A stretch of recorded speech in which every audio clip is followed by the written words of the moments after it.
भाजपनं मोठी चाल खेळली आहे। ज्या जिल्ह्यात भाजपचा पालकमंत्री नाही तिथे संपर्क प्रमुखांची नियुक्ती करण्यात आली आहे। भाजपनं 17 जिल्ह्यांमध्ये संपर्क मंत्र्यांची नियुक्ती केली आहे।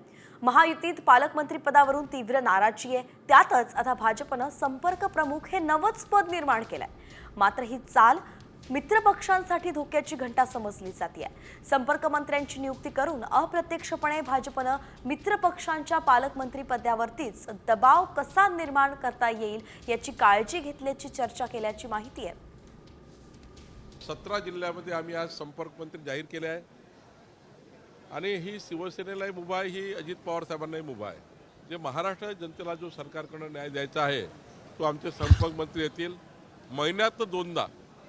महिन्यात दोनदा संपर्क मंत्री आपल्या जिल्ह्यामध्ये प्रवास करतील आणि त्या भागातल्या जनतेला त्या भागातल्या कार्यकर्त्यांची कामं हे संघटनेच्या माध्यमातून पूर्ण करतील।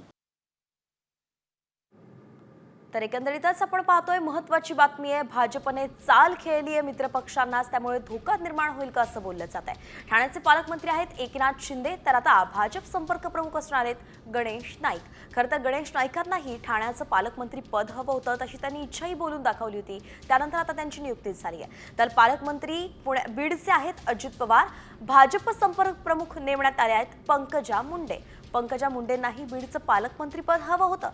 शिवाय त्यानंतर आपण पाहतोय पुण्याचे पालकमंत्री अजित पवारच आहे, मात्र भाजप संपर्क प्रमुख म्हणून चंद्रकांत पाटील यांची याच ठिकाणी निवडणूक करण्यात आलेली आहे। तर रत्नागिरीमध्ये पालकमंत्री आहेत उदय सामंत, भाजप संपर्क प्रमुख आता असणार आहेत आशिष शेलार।